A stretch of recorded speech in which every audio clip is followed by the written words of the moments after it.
음악이 꺼지니까 되게 썰렁하네. 우리 시간이 이제 58분인데 문 닫아 주세요. 이제 그 문 닫아 주시고요.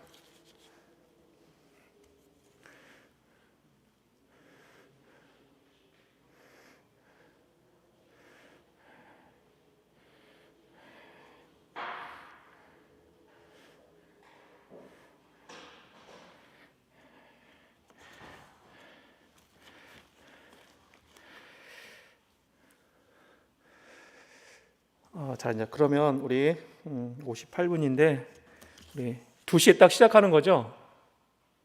2시에 딱 시작하도록 하겠습니다. 앞에 원래 사실 찬양, 보통 청년분 앞에 찬양팀 같이 해야 사실 좀 더 그런데 찬양이 없으니까 좀 그렇긴 하네요.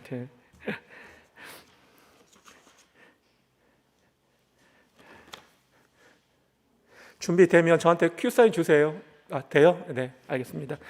자, 우리 그러면 우리 오후 2시 우리 청년부 예배를 우리 사도신경 신앙 고백으로 예배를 시작하도록 하겠습니다.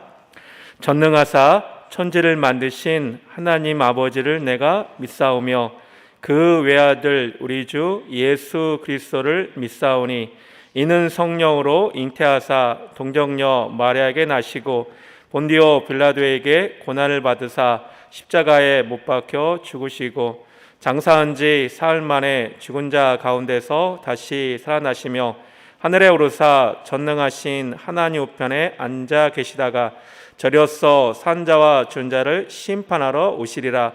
성령을 믿사오며 거룩한 공회와 성도가 서로 교통하는 것과 죄를 사하여 주시는 것과 몸이 다시 사는 것과 영원히 사는 것을 믿사옵나이다. 아멘.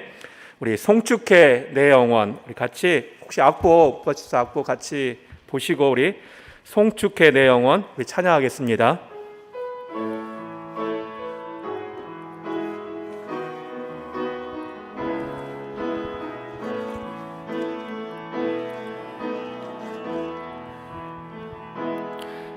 해가 뜨는 새 아침 밝았네.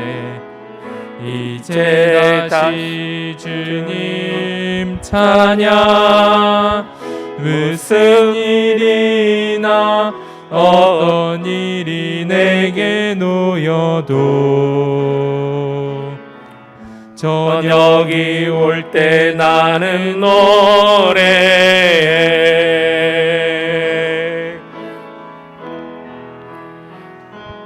송축해 내 영혼 내 영혼아 거룩하신 이름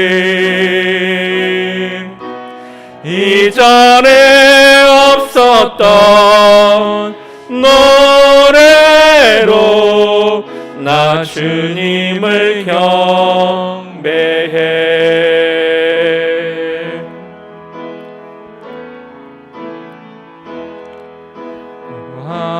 하기를 더디하시는 주 그의 크신 사랑 넘치네. 주의 선하심 내가 노래하리. 수많은 이유로 나 노래해. 아멘. 송축해 내 영혼 내 영혼아 거룩하신 이름 이전에 없었던 노래로 나 주님을 경배해.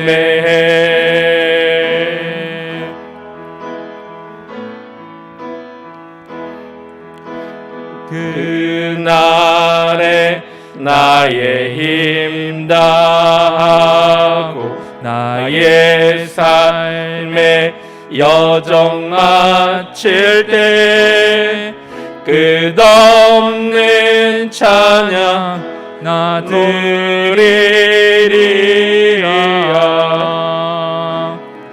수많은 세월 지나 영원히 아멘. 송축해 내 영혼 내 영혼아 거룩하신 이를 이전에 없었던 노래로 나 주님을 경배. 우리 한번 송축해 내 영혼 송축해 내 영혼 내 영혼아 거룩하신 이를 이전에 없었던 노래로 나 주님을 우리 마지막 다시 한번 송축해 내 영혼 송축해 내 영혼 내 영혼아 거룩하신 이를 이전에 없었던 노래로 나 주님을 경배해.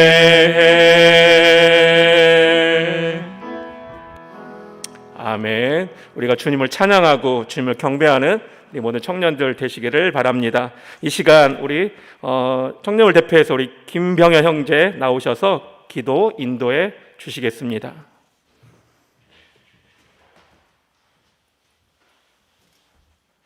네, 함께 기도하겠습니다.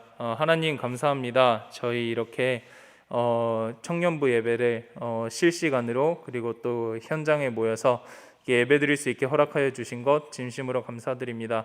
하나님, 코로나 사태로 인하여서 정말 저희가 모이지 못하고 함께 힘써 교회를 섬기지 못하는 시간이 점점 길어지고 있습니다. 하나님, 정말 저희의 기대와 달리 이렇게 다시 사태가 악화됨이 정말 안타깝고 마음이 아플 뿐입니다.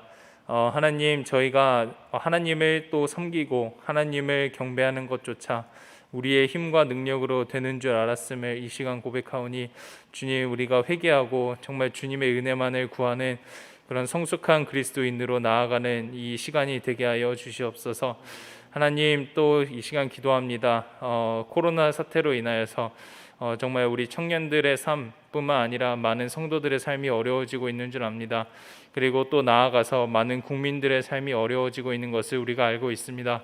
주님, 정말 우리가 작지만 보내진 자리에서 이웃들을 섬기고 그들에게 필요와 또 그들의 어려움을 돕는 그런 우리가 될 수 있도록 우리 한 명 한 명의 마음과 생각과 심령을 주님 주거장하여 주시고 함께하여 주시옵소서. 하나님, 그래서 정말 빛과 소금의 사명을 감당하는 우리 청년들에게 정말 그 삶 속에서 주님의 축복이 넘치게 해주시고 이 어두운 세대 가운데 누구보다도 빛나고 정말 쓰임받는 그런 귀한 청년들이 될 수 있도록 주님 인도하여 주시고 함께하여 주시옵소서. 또 이 시간 말씀 전하시는 홍영기 목사님 위하여 기도합니다. 또 열심으로 이 교회에서 함께 사역하게 허락하여 주신 것 진심으로 감사드립니다. 또 이제 주님께서 부르시는 다른 사역지로 이동하는 과정 가운데 있습니다. 또 주님이 기뻐하시는 자리 가운데 주님이 또 부르셔서 주님이 또 섬길 힘을 주셔서 하나님 그곳에서 주님의 말씀을 증거하는 또 귀한 자리를 허락하여 주시옵소서.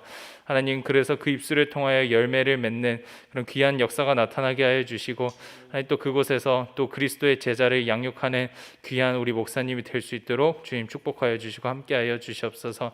말씀을 전하는 가운데도 주님 지혜를 부어주시기 원합니다. 정말 그 지혜가 넘쳐서 그 입술의 말씀이 정말 하나님의 말씀이 될 수 있도록 도와주시옵고 정말 듣는 우리에게도 정말 주님을 섬기고자 또 주님을 믿고 따라가고자 하는 그런 마음이 넘쳐나는 시간이 될 수 있도록 도와주시고 인도해 주세요. 모든 말씀 살아계신 예수님의 이름으로 기도드렸습니다. 아멘.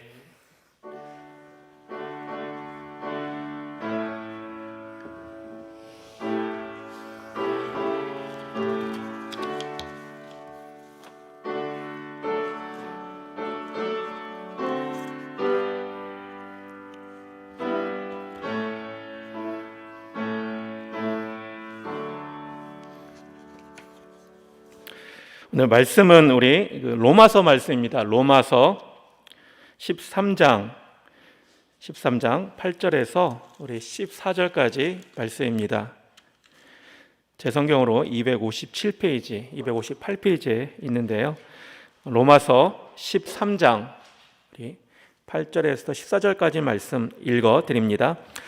피차 사랑의 외에는 아무에게든지 아무 빚도 지지 말라. 남을 사랑하는 자는 율법을 다 이루었느니라. 간음하지 말라, 살인하지 말라, 도둑질하지 말라, 탐내지 말라 한 것과 그 외에 다른 계명이 있을지라도 내 이웃을 내 자신과 같이 사랑하라 하신 그 말씀 가운데 다 들었느니라. 사랑은 이웃에게서 악을 행하지 아니하나니 그러므로 사랑은 율법의 완성이니라. 또한 너희가 이 시기를 알거니와 자다가 깰 때가 벌써 되었으니 이는 이제 우리의 구원이 처음 믿을 때보다 가까웠음이라. 밤이 깊고 낮이 가까웠으니 그러므로 우리가 어둠의 일을 벗고 빛의 갑옷을 입자. 낮에와 같이 단정히 행하고 방탕하거나 술 취하지 말며 음란하거나 호색하지 말며 다투거나 시기하지 말고 오직 주 예수 그리스도로 옷 입고 정욕을 위하여 육신의 일을 도모하지 말라. 아멘. 사실 이 설교 제목을 정할 때 특별히 보통은 저희가 목사님들이 다른 목사님도 있겠지만 그 본문을 가지고 정할 때가 많습니다. 이렇게 하자. 오늘도 본문 같은 뭐 빛의 갑옷을 입자. 이런 식으로 사실 본문 말씀을 정하는데요. 이번엔 좀 특이하게 정했습니다. 그 탄생 비화가 있는데요. 김교회 목사님이 청년부 설교를 부탁을 해서 사실 11월 29일 날 작년부 주일 설교, 그러니까 주일 예배 설교를 마치고 이제 주일 설교는 다 끝났다 생각했는데 갑자기 김교회 목사님이 훅 하고 들어오셔서 그래서 이렇게 부탁을 하니까 그래서 그럼 꼭 제가 설교를 해야 하나요? 라고 물어보았습니다. 그랬더니 우리 청년들에게 영광교회를 떠나시 전에 마지막으로 설교를 하셨으면 좋겠다 해서 수락을 했습니다. 그러다가 해보니까 꼭 제가 해야 되나 해서 말씀의 제목을 꼭 이렇게 한번 살아야 하나요? 이 말씀이 또 제목이 생각이 나면서 본문을 한번 이렇게 정해 보았습니다. 그래서 오늘 말씀의 제목을 꼭 이렇게 살아야 하나요? 그러니까 우리가 성도로서 아니면 형제 자매로서 어떻게 살아야 되는가라는 건 고민을 가지고 한번 말씀을 같이 나누고자 합니다. 지난번 작년부 예배 시간에도 얘기했지만 혹시나 영상을 지금 실시간으로 들으니까 혹시나 듣지 못한 청년들 위해서 다시 한번 말하는데요. 제가 영광교회를 떠나는 거는 나이가 더 들기 전에 담임 목사를 하기 위해서입니다. 주찬이가, 제 아들 주찬이 있죠. 주찬이가 어려서인지 몰라도 저를 40대로 봐주시는 분들이 꽤 있어요. 청년들은 아니겠지만 성도님들 중에 이렇게 젊게 봐주시는 분들이 참 많은데요. 사실 지금 50대 중반을 향하고 있고요. 좀만 있으면 60, 환갑을 바라보는 나이입니다. 사실 1998년 주 여기가 있는 아마 98년 여기 있는데 그때부터 사실 부교육자 사역을 시작했고 횟수로 이제 22년을 했으니까 이제는 단독 목회로 담임 목사로 좀 가봐야겠다라고 생각해 보았습니다.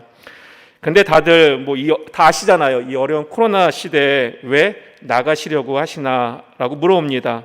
또한 갈 교회가 있으시냐고, 차라리 그때까지 찾고 나서 가시는 게 어떠시냐라고 말씀하십니다. 사실 저 역시 지난 1년 동안 담임 목회지를 찾고 있는 수많은 교회에 서류들을 넣었지만 다 안 되었습니다. 갑자기 제가 그만두는 게 아니라 벌써 1년 전부터 담임 목회지를 찾으려고 노력을 한 것이죠. 청년들의 취업의 문이 어려운 것처럼 저에게도 쉽지 않은 도전이었습니다.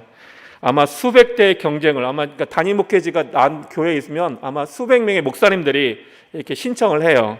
그러니까 그 수백 대 쟁쟁한 저는 목사 치더라도 아마 수많은 목사님들이 아마 신청을 할 텐데요. 그러니까 그 관문을 뚫어야하는 게 참 쉽지 않았습니다. 죄송합니다. 안 되었습니다라는 문자나 이메일을 받아볼 때는 정말로 초라한 내 자신을 바라보게 되고 나도 모르게 제 자신이 위축이 될 때가 있습니다.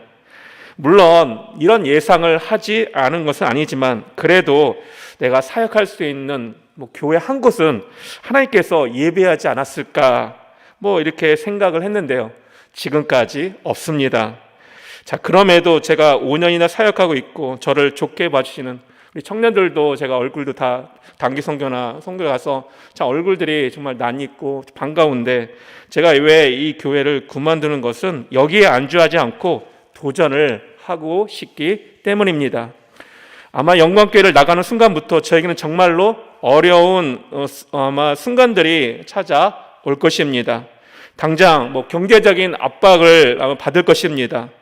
돈이 제일인 세상에서 사역할 곳이 보이지 않는 상황에서 저 자신에게 한번 물어보게 됩니다.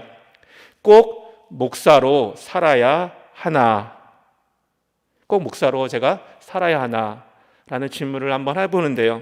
이 질문을 한번 우리 청년들, 여기 현장에 계신 우리 청년들 아니면 영상을 보고 계시는 우리 청년들에게 한번 물어보고 싶습니다. 여러분, 이 어려운 이때에 꼭 믿는 성도로, 꼭 믿는 형제로 자매로 살아야 하나요? 뭐 대답하실 수 있겠죠. 뭐 예스 하는 분도 있을 것이고, 또 아니면 기권이나 포기, 굳게 뽑으니까 기권 포기하는 사람도 있더라고요. 그리고 있고, 아니면 저는 좀 어렵습니다. 뭐 이렇게 아니요라고 뭐 대답할 수 있는 청년들도 있을 수 있겠는데요.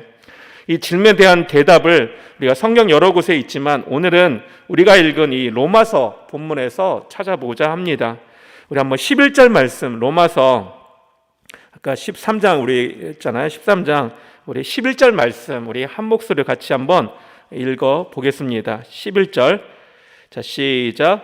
또한 너희가 이 시기를 알거니와 자다가 깰 때가 벌써 되었으니 이는 이제 우리의 구원이 처음 믿을 때보다 가까웠음이라. 아멘.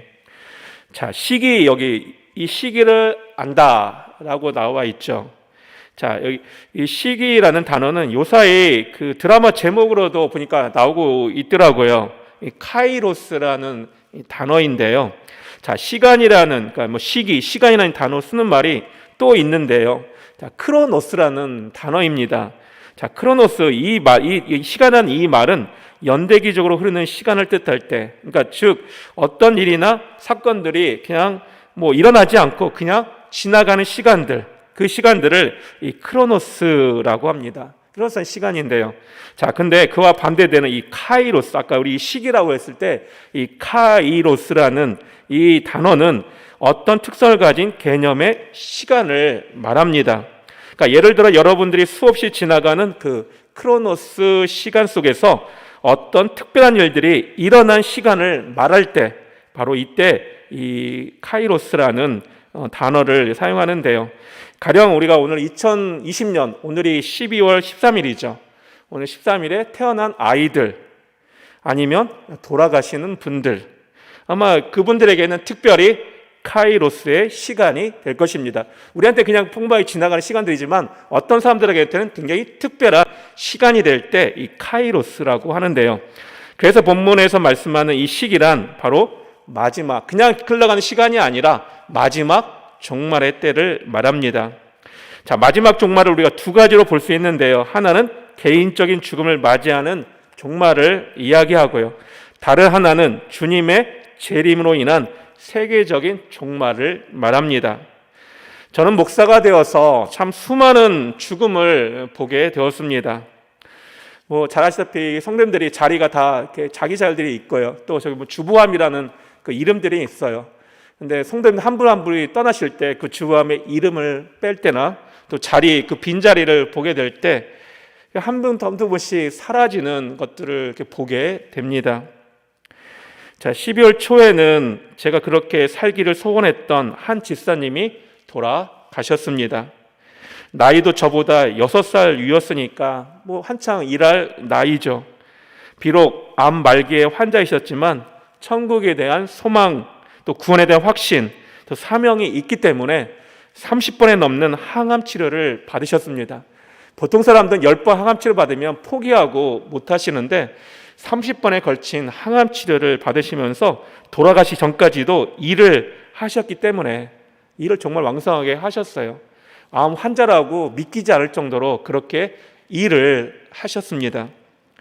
주님이 정말 우리 이 집사님만 살려만 주신다면 크게 쓰임받을 분이셨을 것이다 생각하고 정말 간절히 기도했습니다. 그런데 거기까지였습니다. 집사님은 이 세상의 모든 짐을 내려놓고 주님 품에 안기셨습니다. 왜 우리가 믿는 성도로 살아야 하는 이유, 바로 그것은 마지막 때, 종말의 때가 가까웠기 때문입니다. 여러분, 개개인의 구원의 완성의 때가 가까웠다고 오늘 또 성경 본문에 말씀을 하시는데요, 우리의 구원이 처음 믿을 때보다 더 가까이 있다 말씀하고 있습니다. 다시 말해 우리가 사모하고 사랑하는 그리스도가 역사 속에서 다시 돌아오실 그때가 가까웠다는 것이죠. 예수님이 다시 오실 때 비로소 역사, 개인적이든 세상적이든 그 역사의 마지막 때가, 그 모든 것이 다 끝마칠 때가 바로 온다는 것입니다. 성경은 때로는 구원을 이미 지나간 과거 시제로 말하기도 합니다. 우리는 더 이상 하나님의 진노의 대상이 아니라는 의미에서 구원은 이미 우리에게 주어졌죠. 자, 그런데 영어에도 보면 not yet이라는 단어가 있습니다. 아직 안 됐다는 것이죠. 아직도 주님을 닮아가야 하고 주의 거룩함을 이루어야 한다는 그 사실에서 볼 때 구원은 과거가 아니라 현재 진행이라는 것이죠. 구원은 이미 나에게 시작되었고 아무도 빼앗을 수가 없습니다. 그런데 중요한 것은 이 구원이 이루어져 가고 있다는 것입니다. 우리의 삶의 모습이, 행동 하나하나가 주님 앞에 날마다 부끄럼 없이 설 수 있냐는 것이죠. 여러분, 좀비 잘 아시죠? 상반기에 좀비 영화 참 많이 나왔었는데요. 자, 여러분, 좀비가 살아있는 생명체입니까? 아닙니까? 살아있지만 죽어있는 시체라고 저는 생각합니다. 왜 제가 좀비를 이야기합니까? 우리가 육체적으로 살아있어도 영적으로 깨어있지 못하고 코로나가 이끌고 있는 이 언택트한 세상에서 그리스도인으로서의 정체성을 잃고 있다면, 우리는 소돔과 고모라 같은 이 세상에서 소금과 빛의 역할을 감당하지 못하고 있다면 바로 우리 모두가 영적인 좀비라는 것입니다. 본문이 강조하고 있는 11절 말씀의 이때, 아까 그 카이로스라고 시간을 또 이야기했죠. 자다 깰 때, 또 12절에 밤이 깊고 낮이 가까웠때 가는 이 말은 단순한 아까 시간, 크로노스가 아니라 카이로스를 의미하는 위기의 때를 말씀하고 있습니다. 우리가 살고 있는 이 시간은 정말로 위기의 때입니다.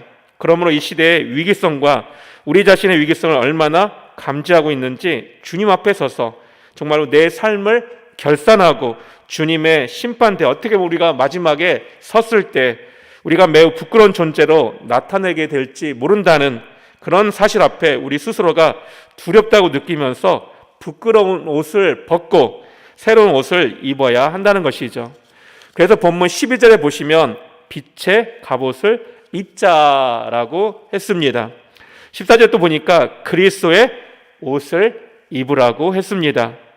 자, 옷 이야기가 나왔으니 한번 이야기하겠는데, 옷은 우리가 말하는 사람의 날개라고 합니다. 그리고 삶의 표현 방식, 그래서 우리가 패션이라는 말을 사용하죠. 패션은 하나의 문화의 한 축을 담당하고 있는데요. 자, 우리가 가벼운 옷을 입으면 가볍게 행동하게 되죠.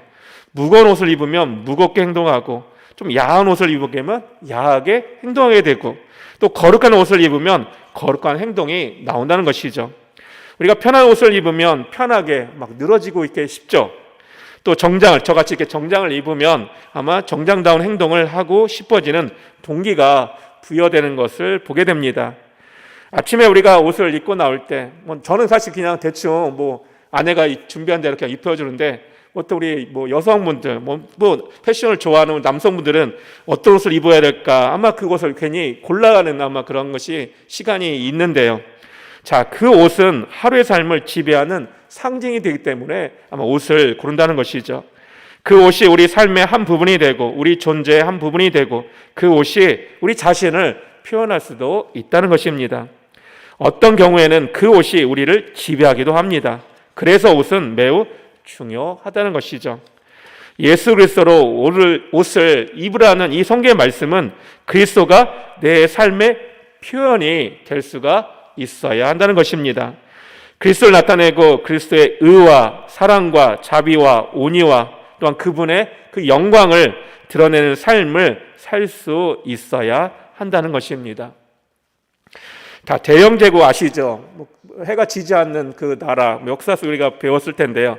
대영제국 전성기에 영국 사람들이 가졌던 자부심은 정말로 대단했다고 합니다. 아마도 인류 역사상 그들이 가졌던 자부심 이상의 자부심, 그 프라이드는 아마 그 민족이 없을 정도로 그 프라이드는 정말로 대단했다는 것이죠.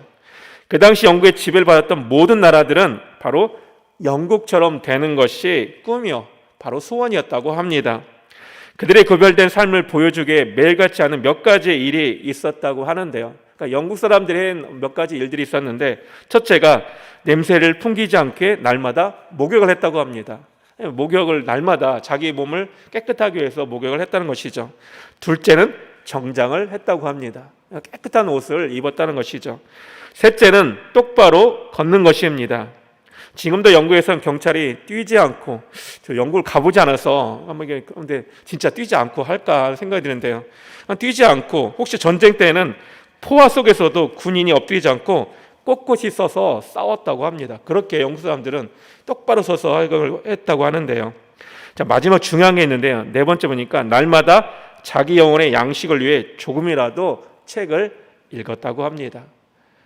그러니까 책을 가까이 했다는 것이죠. 하루라도 책 한 권 읽어놓고 계속 읽는 모습들을 보게 되는데요. 저도 미국에 있을 때 보면 미국 사람들 대부분 보면, 우리는 뭐 그냥 지금은 이제 뭐 지하철 가보면 보통 드라마라든지 뭐 음악, 게임 그런 것들을 많이 듣는데요.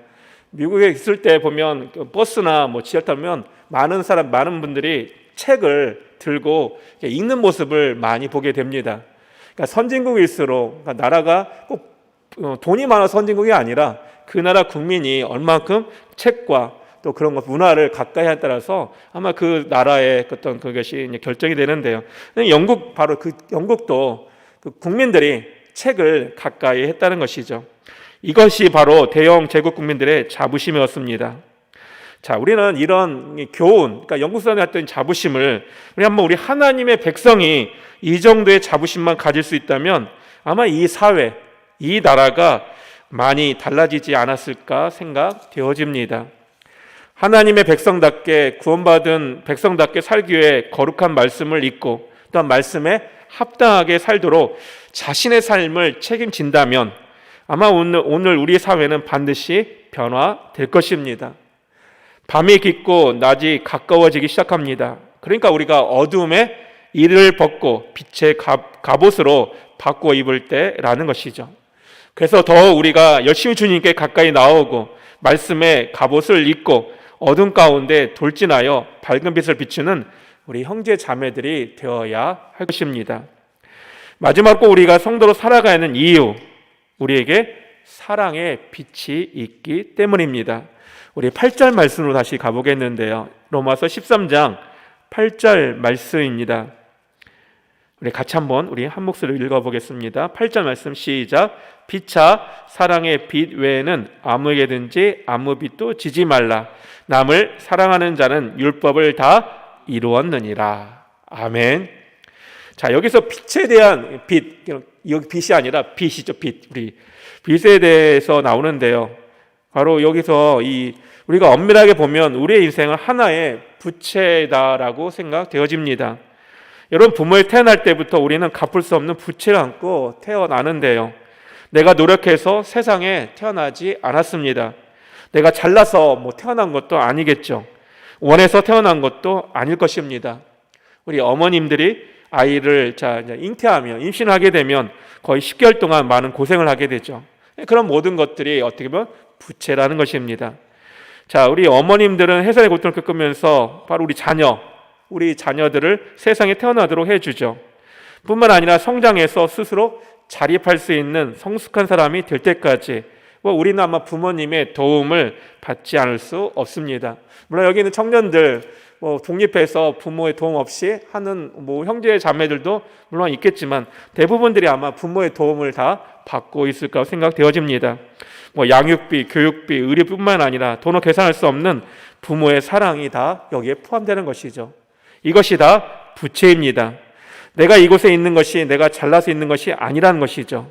잘난 부모이든 못난 부모든 간에 우리는 말할 수 없는 부채를 안고 자라왔다는 것입니다. 여러분, 오늘 우리가 이만큼 살 수 있는 것, 여러분 이 자리에 나올 수 있는 것, 여러분 감사하시기 바랍니다.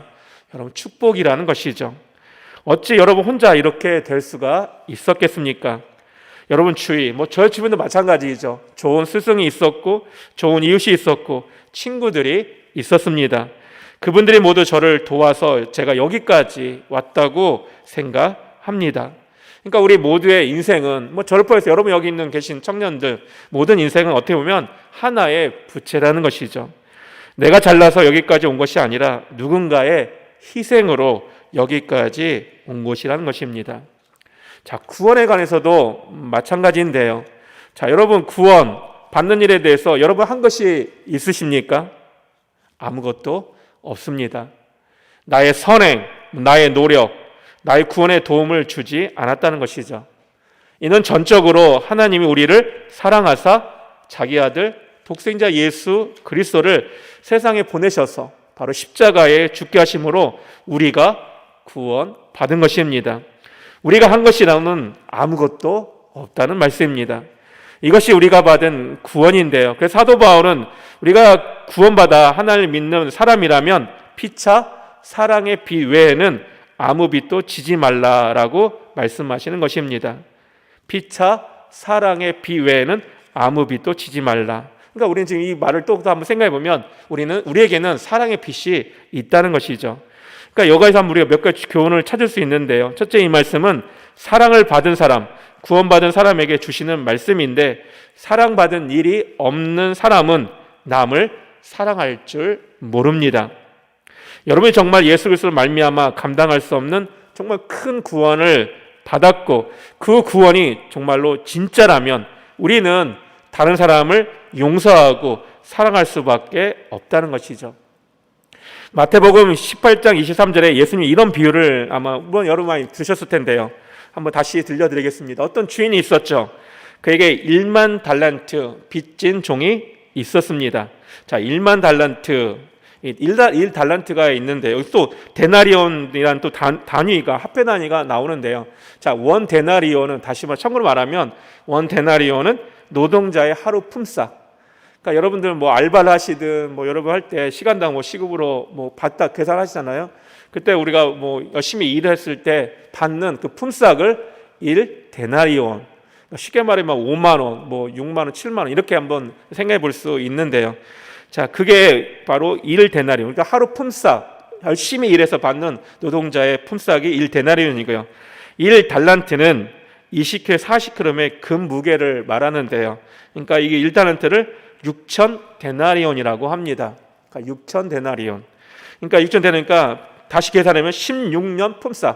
열심히 일을 해야 10년 동안 내가 쓰지 않고 열심히 일해야 얻는 품삯이 바로 1 달란트.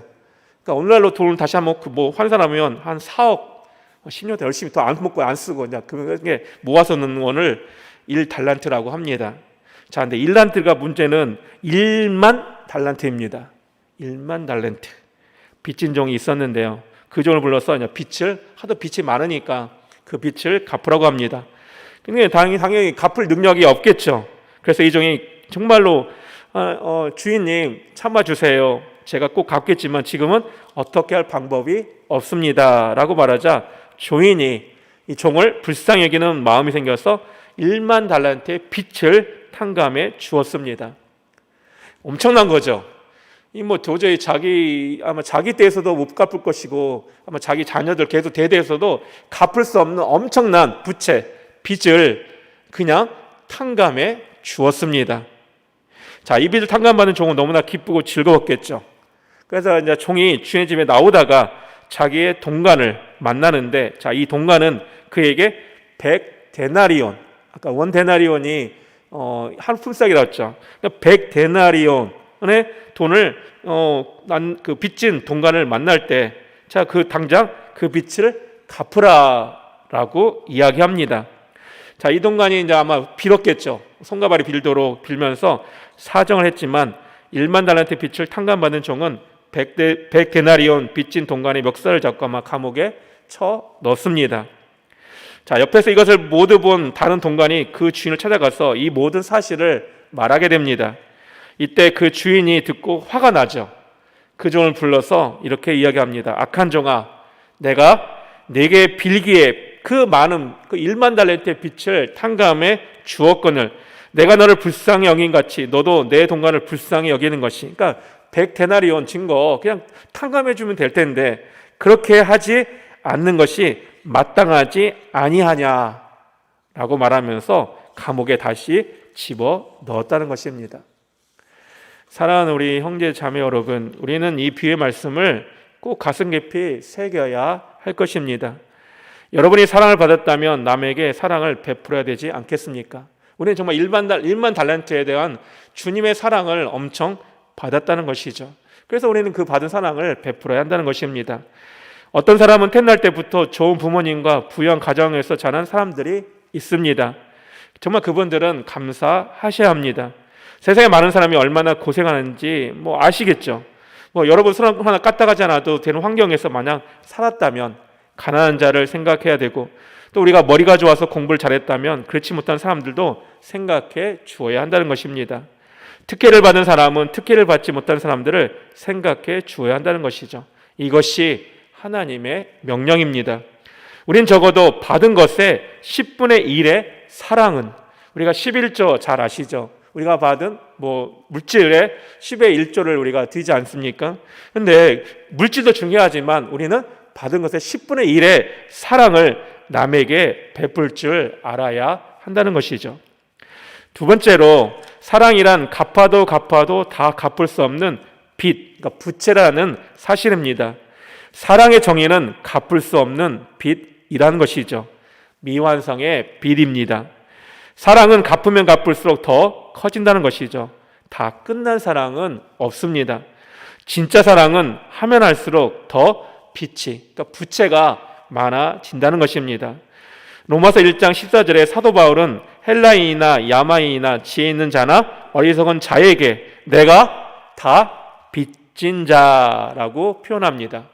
그러니까 모든 사람에게 다 빚을, 사실 사도 바울이 무슨 빚을 지었겠어요?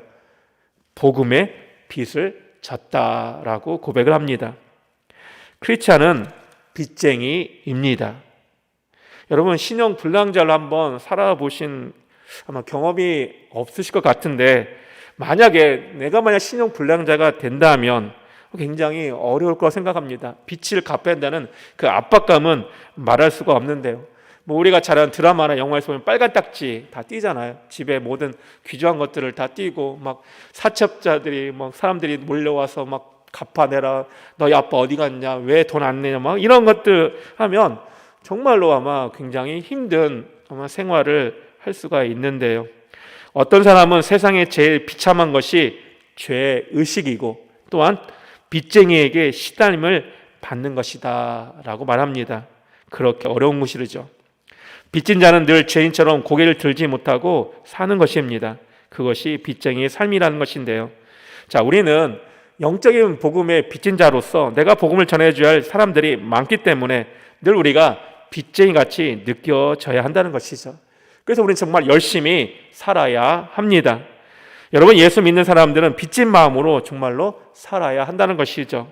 복음을 전하지 못한 빚진 마음으로 살아야 하는데, 로마서 8장 12절 14절 보면 이 빚졌다는 얘기를 바울이 또 한 번 말씀합니다. 제가 읽어드릴게요. 로마서 8장 12절부터 읽어드립니다. 그러므로 형제들아, 우리가 빚진 자로, 다시 한번 사도 바울이 빚진 자라고 하면서 육신에게 져서 육신대로 살 것이 아니니라. 너희가 육신대로 살면 반드시 죽을 것이로되 영으로서 몸의 행실을 죽이면 살리니 무릇 하나님의 영으로 인도함을 받는 그들은 곧 하나님의 아들이라. 아멘. 우리는 육신의 빚진 자가 아니며 육신의 노예가 아니라는 것입니다. 우리는 영의 빚진 자라는 것이죠. 우리는 이 거룩한 삶의 빚진 자들이라는 것입니다. 우리는 갚아도 갚아지지 않는 빚이 있습니다. 웬만한 빚들은 적게 한 5년, 아니면 좀만 더 해서 7년, 아니면 최대한 30년 정도 고생하면 자기가 같은 빚 다 갚을 수가 있을 수도 있을 것입니다. 그런데 또 내가 갚지 못하면 내 아들이 갚을 수도 있겠죠. 그런데 내 아들 때 가서도 갚지 못한 빚이 하나 있습니다. 그것은 바로 사랑의 빚입니다. 사랑을 하면 할수록 부족한 것을 느끼게 되는데요. 이만큼 하면 됐다 하는 것이 없습니다. 그만큼 해주었으면 됐지라고 말하는 것은 사랑이 아니라는 것이죠. 자, 이것이 두 번째야. 너 세 번째 국물도 없어 라고 말하는 것은 두 번째까지도 용서를 하지 않았다는 것입니다. 우리의 용서나 사랑은 다 이렇게 되는데요. 여러분 부모님 뭐 잘 아시겠지만 부모님 키울 때 값없이 주지만 나이가 들면 보상을 받으려고 합니다. 왜냐하면 어른들은 모두 섭섭해지기 때문이죠. 저도 주차이를 열심히 키우고 있는데 주차이가 얼마나 커서 나한테 잘 해줄까 뭐 그런 마음도 들긴 하지만 근데 사실 주차이가 알아서 그냥 이제는 잘 컸으면 좋겠다는 마음으로 키우고 있습니다. 근데 보통 부모님들은 자식을 키울 때 나중에 자녀들에게 어떤 좀 보상을 받고 싶은 마음이 부모님들에게 있지 않을까 생각되어집니다. 그런데 우리가 이런 보상, 주고받는 것은 진짜 사랑이 아니라는 것이죠. 우리가 주어도 부족하게 느껴지는 것이 사랑인데요. 사랑하고 나서 잊어버리는 것이 우리가 진짜 찐 사랑이라는 것입니다. 크리스찬의 삶이란 한마디로 말하면 값없는 사랑을 베푸는 삶이라는 것이죠. 이것이 전부입니다. 그냥 that's it. 그냥 그거예요. 그냥 사랑해줄 그냥 그대로 뭘 받으려고 하는 것이 아니라 그냥 주는 것 자체로 끝난다라는 것이죠. 하나님의 사랑 때문에 감격하고 그 사랑을 표현하지 않으면 정말로 견딜 수 없어서 눈물로 가슴앓이 하는 사람들이 바로 성도 크리스찬이라는 것입니다. 특별히 가난하고 병들고 갈 곳 없고 지친 사람들을 사랑하는 것을 하나님이 원하십니다. 주님은 내가 사랑할 수 있는 사람을 사랑하면 그것이 무슨 사랑이냐고 우리에게 묻습니다. 우리는 사랑할 수 없는 사랑까지 사랑하는 것이 그게 진짜 사랑이라고 말씀하고 있는 것이죠. 사랑받을 만한 가치가 없는 사람에게 시간을 내주고 우리의 돈을 쓰고 또 먹을 것을 한번 줘보시기 바랍니다. 그러면 하나님께서 내 마음속에 어떤 이런 뭉클한 같은 것을 주시지 않을까 생각되어집니다. 가난한 자를 도와주면 하나님이 제 옆에 있는 것처럼 느껴지게 되는데요. 하나님은 어떻게 보면 항상 가난한 사람들과 함께 계십니다. 사랑받을 수 없는 사람, 사랑받을 자격이 없는 사람, 심지어 원수까지도 하나님은 사랑하기를 원하신다는 것이죠. 자, 마지막으로 세 번째 보니까 10절에 또 하나의 재미있는 사실을 발견하게 되는데요. 남을 사랑한 자는 율법을 다 이루었다라고 말씀합니다. 사랑은 율법, 그러니까 하나님의 모든 법을, 명령들을 다 완성한다는 것이죠. 사랑의 행위는 미완성이지만 그 미완성의 과정을 통하여 율법은 완성된다는 놀라운 말씀입니다. 자, 이 말씀은 로마서 7장부터 우리가 한번 되돌아봐야 되는데요. 7장에 보면 사도 바울이 기가 막힌 고민을 하게 되는데요. 예수 믿고 난 다음에 그가 하는 고민, 이건 뭐냐면 하나님의 율법은 선하고 의롭고 완전한데 육의 몸을 가지고 있는 우리 인간들은 이 완전한 율법을 지킬 수가 없다는 것입니다. 여러분에게도 예수 믿고 나서 이와 같은 갈등과 고민은 아마 분명히 있을 거라고 합니다. 그러니까 청년 때 여러 가지 갈등과 고민을 분명히 가지고 있을 텐데요. 왜냐하면 마음은 원하는데 내가 원하는 대로 살 수가 없기 때문입니다. 질투를 하지 말아야 되는데 자꾸 질투를 하게 된다는 것이죠. 분노를, 그러니까 화를, 요새 공정, 정의, 그런 얘기들을 참 많이 하고 있는데요. 그게 무너질 때 여러 분노가 일어나죠. 부동산 정책, 이런 것에 대해서도 이야기하면 저 역시도 사실 분노가 사실 일어날 수밖에 없는데요. 사랑해야 되는데, 자꾸 사랑해야 되는데, 원수까지도 사랑해야 되는데 자꾸 미움이 생깁니다. 그래서 로마서 7장 21절 24절에 사도 바울이 이렇게 고백을 하죠. 그러므로 내가 한 법을 깨달았노니 곧 선을 행하기 원하는 나에게, 선을 행하기 원하는 나인 것은 하나님 말씀대로 따라가려고 하는 나에게 악이 함께 있는 것이라, 죄악이 같이 공존하고 있다라는 것이죠. 내 속사람으로는 하나님의 법을 즐거워하되 내 지체 속에서 한다는 법이 내 마음의 법과 싸워 내 지체 속에 있는 죄의 법 아래로 나를 사로잡아 오는 것을 보는도다. 자, 그러면서 고백을 하죠. 오호라, 나는 공고한 사람이로다. 이 사망의 몸에서 누가 나를 건져내랴. 이렇게 사도 바울이 고백을 합니다. 사도 바울 잘 아시죠? 정말 위대한 사도고 하나님의 이적과 하나님의 말씀을 정말 전했던 성령 충만하고 정말 위대한 이 신약성의 거의 절반 이상을 썼다고 하는 저자인 사도 바울이 지금 이런 고백을 하고 있는 것입니다. 여러분, 예수 믿는다고, 교회 나온다고 모든 고민이 다 사라지기를 기대하지 마시기 바랍니다. 죄를 짓고 싶지 않은데 죄를 짓고 있는 것에 대한 갈등이 분명히 있을 것입니다. 이것이 바로 우리 인간의 모습이라는 것이죠. 누구든지 자신의 마음으로는 하나님의 법을 사랑하지만 우리의 육신, 우리에 대해 이 육신은 바로 자꾸만 죄의 법에 끌려가고 있는 것을 우리가 경험을 하게 된다는 것이죠. 자, 그렇다면 예수 믿는 것은 계속되는 갈등, 계속 이거와 계속, 물론 이런 갈등을 계속 겪는 청년들도 분명히 있을 것인데요. 근데 그렇지 않습니다. 사도 바울은 이 문제에 대해서 로마서 8장 1절에서부터 보면 위대하고 명쾌한 대답을 하게 되는, 나는 공고한 사람이다, 나는 정말 이 사망에서 날 건져낼 수 없을 것이다 한탄하고 있었는데 8장 1절에 이제 그 해답을 말씀하고 있는데요. 읽어드립니다. 그러므로 이제 그리스도 예수 안에 있는 자에게는 결코 정죄함이 없나니 이는 그리스도 예수 안에 있는 생명의 성령의 법이 죄와 사망의 법에서 너를 해방하였습니다. 아멘. 예수 안에 있으면 우리가 물론 죄의 육신을 가지고 있지만 이제는 우리는 그런 정죄함을 물리칠 수 있는데요. 왜냐하면 생명의 성령의 법이 나를 지배하기 때문이라는 것입니다. 비록 갈등을 가지고 살 수밖에 없는 우리 사람이지만 생명의 성령의 법이 임하시면 이 육신의 욕망이 내 몸에서 빠져나가기 시작한다는 것이죠. 오늘 저와 여러분이 성령 충만받기를 원합니다. 인간의 육신은 율법을 지킬 수가 없습니다. 그러나 하나님의 영, 성령은 율법을 지킬 수가 있다는 것이죠.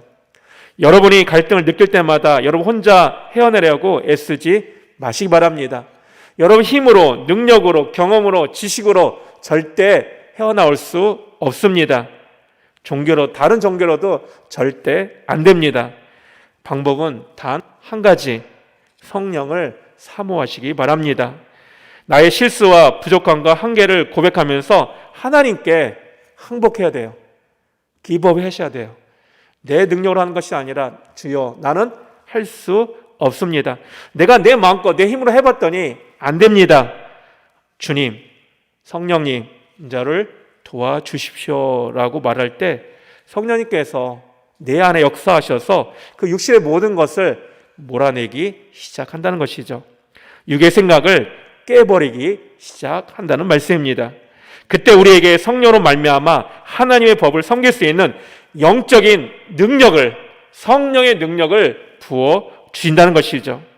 죄를 이기는 사랑의 힘, 성령님이 우리 안에 들어오셔서 내 육신의 문제를 해결해 주고 나면 하나님의 사랑이 바로 우리 마음에 부어지기 시작한다는 것입니다.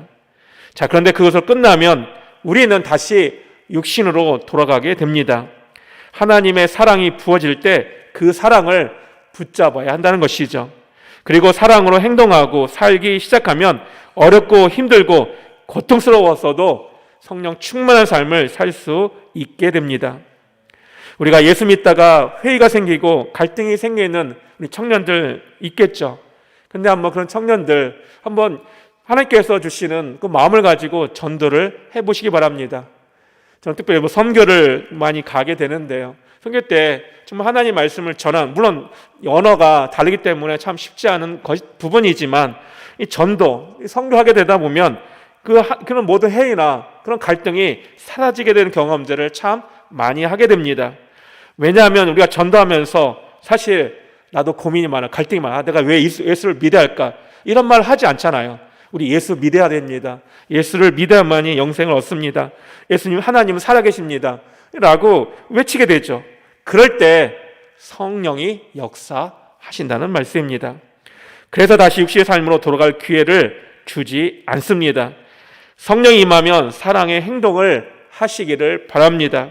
구제하고 도와주고 전도하시기 바랍니다. 목사님, 저 지금 제가 사는 것도 힘들고 저 어렵고 뭔데 제가 무슨 구제하고 전도하고 도와주고 저 그럴 능력 안 돼요 라고 말하는 형제 자매가 있을지 모르겠지만, 근데 한번 여러분 주변을 보시고 한번 살펴보시기 바래요. 조금이라도 내가 할 수 있는 능력이 있고 내가 할 수 있는 삶의 여유가 있다면 하시길 바랍니다. 큰 것을 말하는 것이 아닙니다. 작은 거 하나라도 여러분 가지고 있다면 그것을 나눌 수 있어야 한다는 것이죠. 이 일을 계속하면 뒤로 물러나지 않습니다. 자, 그런데 성령 받고 그것으로 그냥 끝나면 아무것도 하지 않으면 다시 원래 자리로 돌아간다는 것이죠. 여러분, 성령 충만을 받아서 여러분이 해야 할 일은 빛을 갚는 것입니다. 여러분, 청년부에서 할 수 있는 일들을 한번 찾아서 해보시기를 바랍니다. 진짜 많이 모이지 못하잖아요. 그렇지만 여러분들이 할 수 있는 일들이 반드시 교회 안에 있다는 것입니다.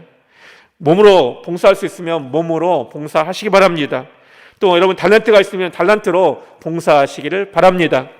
사랑의 빛을 꼭 갚으시기를 바랍니다. 그럴 때 우리의 믿음이, 여러분의 믿음이 자라난다는 것이죠. 이 일을 할 때는 고통스럽고 손해보는 것 같죠. 내가 시간 해서 청년부 일을 해야 되고 주일학교 교사로 여러분 일을 하는 것들이 정말로 힘들죠. 내 시간을 손해보는 것 같고 또 내가 해야 할 일들이 너무나 많은데 이 교회 일, 또 교사의 일, 여러 가지 청년의 일을 하는 것이 많이 힘들 것으로 생각되어집니다. 그런데 여러분 하는 모든 것들이 언젠가는 열매를 맺게 될 줄 믿습니다. 9절을 보시면 다시 보면 13장 9절에 이런 말씀이 나와 있죠. 간음하지 말라, 살인하지 말라, 독진하지 말라, 탐내지 말라 한 것과 그 외에 다른 계명이 있을지라도 내 이웃을 내 자신과 같이 사랑을 하신 그 말씀 가운데 다 들었느니라. 아멘. 그러면서 10절에 보니까 사랑은 이웃에게 악을 행하지 아니하나니 그러므로 사랑은 뭐의 완성이다? 율법의 완성이다 라고 말씀하고 있습니다. 우리는 율법, 이 하나님의 말씀을 다 이룰 수 없습니다. 그런데 길이 있습니다. 뭐냐고요? 사랑하십시오. 사랑은 율법의 완성이라는 것이죠. 사랑하면 하나님께서 이 모든 것을 다 이루어 주시겠다라고 말씀하고 있는 것이죠. 여러분, 성령 충만을 받으시기를 바랍니다. 내가 사랑해야지 사랑하는 것이 아니라 내 안에 성령이 충만할 때 여기 옆에 있는 우리 형제들을, 우리 자매들을 한 사람 한 사람을 사랑할 수 있을 것입니다. 내 마음에 정말로 이런 사랑의 감동이 생겼을 때 여러분 결심하시기 바라고요. 사랑의 행동을 시작하시기를 바랍니다. 그때 여러분의 믿음은 뒤돌아지 않고 자라기를 시작할 것입니다. 그럼 다시 질문, 아까 말씀의 제목, 꼭 이렇게 살아야 하나요? 꼭 이렇게 살아야 합니다. 그래야 하나님께서 여러분의 축복하신, 여러분께서 맡겨주신 그 계획과 섭리 가운데 반드시 하나님이 붙들어 주시고 책임져 주시고 또 하나님 여러분들을 인도해 주실 줄 믿습니다. 55년 동안 저를 인도하신 하나님께서 아마 여러분의 인생도 반드시 책임질 줄 믿습니다.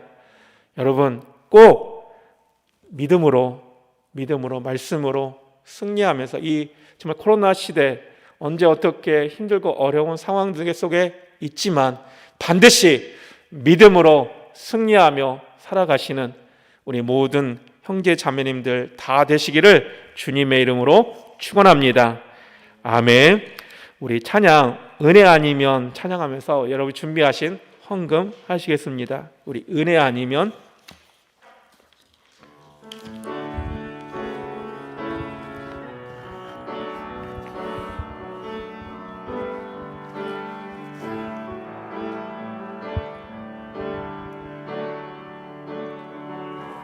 은혜 아니면 살아갈 수가 없네.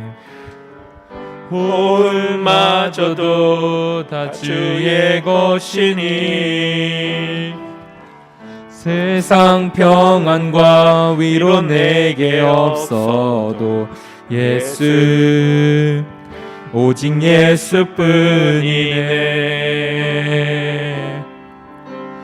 크신 계획 다 볼 수도 없고 작은 고난에 지쳐도 주께 묶인 나의 모든 삶 버티고 견디게 하시네. 은혜 아니면 살아갈 수가 없네. 나의 모든 것 다 주께 맡기니 참된 평안과 위로 내게 주신 주 예수 오직 예수뿐. 우리 다시 한번 은혜 아니면 살아갈 수가 없네. 은혜 아니면 살아갈 수가 없네. 호흡마저도 다 주의 것이니 세상 평안과 위로 내게 없어도 예수 오직 예수뿐이네. 크신 계획 다 볼 수도 없고 작은 고난에 지쳐도 주께 묶인 나의 모든 삶 버티고 견디게 하시네. 은혜 아니면 살아갈 수가 없네. 나의 모든 것 다 주께 맡기니 참된 평안과 위로 내게 주신 주 예수 오직 예수뿐. 은혜 아니면 살아갈 수가 없네. 은혜 아니면 살아갈 수가 없네. 나의 모든 것 다 주께 맡기니 참된 평안과 위로 내게 주신 주 예수 오직 예수뿐이네.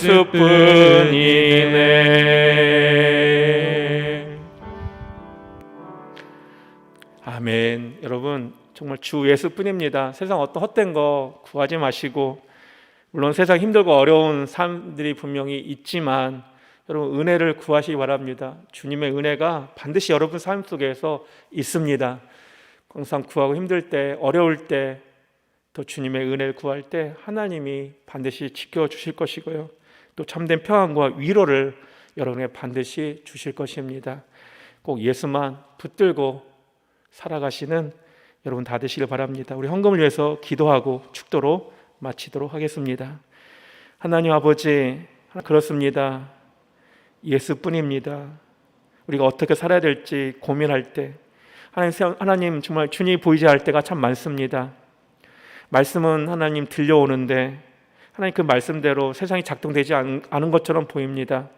주님은 없는 것처럼, 주님은 나에게는 별 관계가 없는 것처럼 느껴질 때가 있습니다. 학업 중이라도, 일하는 가운데 속에서도, 또 여러 가지 세상 살아가는 데 속에서도 세상 사람들은 믿지 않아도 잘 먹고 잘 사는 것처럼 보이기 때문입니다. 그런데 분명히 반드시 끝은 있고 반드시 그들에게 심판이 있다는 것을 꼭 기억할 수 있는 우리 형제들, 자매들 다 될 수 있도록 도와주시옵소서. 그래서 어떻게 살아야 될까? 우리는 꼭 믿음으로 살아야 됩니다. 이왕 믿었으니, 이왕 어렸을 때부터 또 지금까지 믿어왔으니 하나님 믿음의 길에 포기하지 않게 해주시옵시고 끝까지 믿음에 우리 영광교회 같이 정말 신앙생활하여서 끝까지 믿음으로 순종하며 영광 돌릴 수 있는 우리 모든 청년들 다 될 수 있도록 인도하여 주시옵소서. 오늘도 이 시간 하나님 앞에 감사 헌금으로, 주일 헌금으로, 또 선교 헌금으로, 사랑의 헌금으로, 11조로 이렇게 바치는 손길이 있습니다. 아버지 하나님, 이들 바치는 손길 하나님 꼭 기억하여 주시옵소서. 정말 힘들고 어렵게 번 하나님 이 주의 물질을 주 앞에 드릴 때 아버지 더욱더 채워지는 놀라운 역사가 그들의 직장 가운데 또 가정 가운데 하나님께서 역사하여 주셔서 더 차고 넘치는 놀라운 하나님의 은혜가 날마다 임할 수 있도록 인도하여 주시옵소서. 이제는 우리 주 예수 그리스도의 은혜와 하나님 아버지의 그 크신 사랑과 성령 하나님의 감동하심과 역사하심이 우리가 어떻게 살아야 될지 고민할 때 우리를 찾아와 주시고 위로해 주시고 붙들으시는 예수님의 놀라운 능력에 힘입어서 다시 한번 세상에 나가서 빛과 소금 역할을 감당하기를 소원하는 우리 모든 영광교회 형제 자매들 머리 위에 또 그들의 학업과 또 그들의 직장 위에 또 그들의 가정과 또 이 나라 위에 이제부터 영원토록 함께하여 주시기를 간절히 축원하옵나이다. 아멘.